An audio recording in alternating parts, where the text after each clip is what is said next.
One of Xbox Game Studios' hidden gems is developer Double Fine Productions. Their last title, Psychonauts 2, is simply an amazing game, and whilst their writing is top quality, the thing that sticks out most to me about this developer is their psychedelic visuals. Keeper is their first outing in 4 years, and you play as a walking lighthouse. The iconic visuals are on full display here, but it is a short and vastly different experience to Psychonauts 2. With this in mind, is it a game that I hold as highly? What's up? How's it going, people? Welcome to Casual Gamer Reviews. If you want to support the channel, then please leave a like and subscribe, and if you don't like it, then leave a thumbs down and let me know how I can be better for you. Keeper took me 6 hours to complete, reviewed on Xbox Series X. Have you ever felt like a lighthouse who has been reawakened with a new sense of purpose? How about one that sprouts legs and begins to walk like a toddler learning its first steps? No? Well, that's the gameplay of Keeper, at least in the first act anyway. Stumbling around as this endearing lighthouse model, Keeper sees you walking around absorbing its colourful world. This game has fixed camera angles as the right analog stick is used to control the light beam of the lighthouse. Therefore, your walking dimensions are relatively small, meaning it is a narrow and deliberate experience. In the first act, the movement mechanics do not get much more complex than this, as all you see in addition is a small dash that allows you to break through some obstacles directly in your path. As the game opens into Act 2 and 3, you get far more movement available to you, and you will no longer be walking, but also sailing, and then a third act, which I won't spoil here, but unlocks the full movement potential, and it's awesome. It is a progressive evolution that gets better with each iteration. The walking is the worst, but by no means bad, as it still feels like an essential part of the experience. Plus, you get amazing levels like the one I would only describe as the candy floss level, where you get to bounce through the air surrounded by waterfalls. The walking allows a slow and meticulous path through the wondrous and trippy world Double Fine has created with Keeper, and so I never once thought it was a drag. The main gripe I have with it is the fixed camera angles, which could be pretty hit and miss. Sometimes it would be placed perfectly, but other times it would feel like a bit of a battle, or the angle switch would throw you off guard and you won't know which way to be moving anymore, as it is still a 3D space. The sailing is definitely more of an attractive gameplay prospect because of this. It loosens the fixed camera angles, allows for faster movement, and also lets you play in much larger areas. It comes right at the perfect time, just before the walking starts to feel long in the tooth, and this is what I would consider great game design. The movement in the third act is awesome. As I said, I won't spoil it here as I think it's a majorly crucial hype moment of the game, but I think it's important to note how drastically different it is from either of the first 2 acts. It adds the necessary ingenuity to a game that is only 6 hours long to allow it to feel fresh at every single turn. The movement is far from the focus of this game though, and what actually takes center stage is the puzzles. Keeper isn't just a walking sim, it is actually an adventure puzzle game. Your light beam, controlled with the right stick, is used in these puzzles, and some of them are really fantastic. There is a town in the first act where you have to control time by moving between the future, past and present to solve a series of puzzles with your seabird companion. This puzzle was by far the standout for me, and I thought the creativity of it was enjoyable and outside of the box. There was also a multi-stage puzzle in Act 2 when you are sailing about, which was quite complex, and although I thought it was a little too lengthy, I did appreciate the increase in challenge. Outside of these I have just mentioned, the puzzles are incredibly basic and you will never struggle with them. That's not to say that I didn't find them fun, because I did, they just weren't challenging and I never felt like I had to take a moment to figure out what to do. However, I must say that I was often distracted from this slight criticism, as Keeper does a very good job at drawing you into its gorgeous environments. This game was a passion project from Double Fine's creative lead Lee Petty. Lee is an art director himself, but has also led up some of the studio's other projects like Stacking, Headlander and Rad. Double Fine themselves are known for their psychedelic visuals, and I'm sure over the years Lee has been a big contributor to that, especially as an art director. That visual element is firmly a part of this game too, and what I would say is its most impressive feature. The world is gorgeous and vibrant and filled with delightfully random little creatures that will simultaneously have you laughing and wondering what exactly they are. The lighthouse and the seabird, named Twig, that you spend the whole game with have unique designs too. I loved the crumbling lighthouse and its quirky transformations, but also being grounded at the same time with a classic red and white striped aesthetic. Twig has an eye-catching design as it looks almost as if it has been carved out of clay or wood. It looks raised around the edges of the feathers that gives off this sculpted appearance which for some reason really appealed to me. Twig also has a vivid emerald color to its body which has little shades of other bright colorings dashed into it. The fact that I thought Twig stood out in a world so visually impressive is a big compliment to its design. I just love the look of this little seabird. An anchoring point for all the visuals was the lighting. Of course, this game is about lighting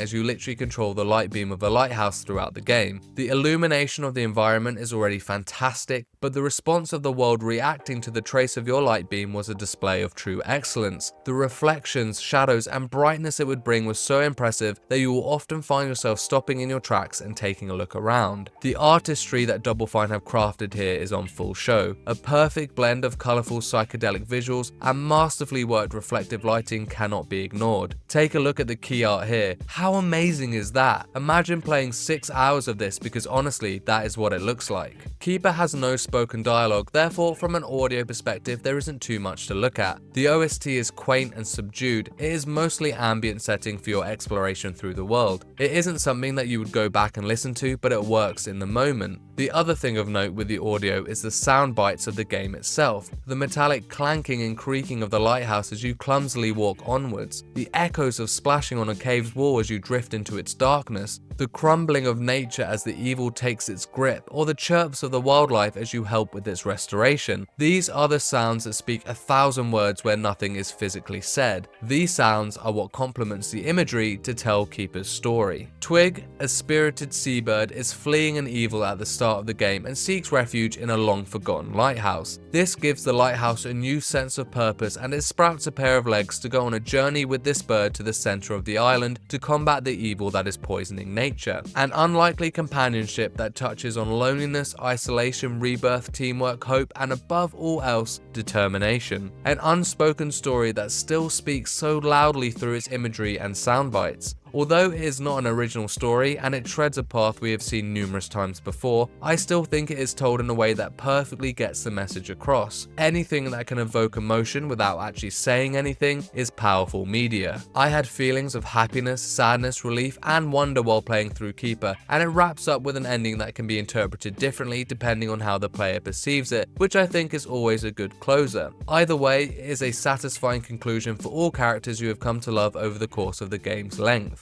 Keeper is a very critical path kind of game, but there are some small instances where you can wade off the beaten track. There are 12 collectibles to find and they come in the form of rock structures that you can rebuild by shining your light on them. The structure itself resembles an important part of the story relating to where you are in the game, but the achievement description goes slightly further and actually gives you a little bit of a lore pull, which I thought was a nice touch. Outside of these collectibles, there are areas where you can go just to take in the world. There are little corners you can find yourself in where the camera pans out and gives you a wide lens of the beautiful scenery. The developers have a clear vision of what they wanted this game to be, and they lean into it for the players to interact with if they want to. Keeper is a game that oozes style over substance. Having said that, I did really enjoy the movement mechanics as the game went on, and there were definitely some puzzles that fascinated me. The visuals are incredible, and I couldn't get over how impressive the lighting can be, and the silent storytelling is excellent, although the soundtrack is not the best. The puzzles could be more difficult, and the movement does start a little slow in the first act, but ultimately I thought this game achieved what it set out to do. The question I posed at the top was if I held this as highly as Psychonauts 2, and while the answer to that is no, I still think Keeper is a great game that you should experience for yourself. Keeper gets a casual gamer score of 8 out of 10. For more reviews, check out the channel for my most recent ones of Silent Hill F and Hell Is Us, or check out my video of November games to look ahead to what is coming out. If you enjoyed this content, please consider leaving a like and subscribe, or leave a thumbs down and I'll try to be better next time. Let me know in the comments below if you are planning on playing Keeper, and for everything else casual gamer, keep it here. Peace and love.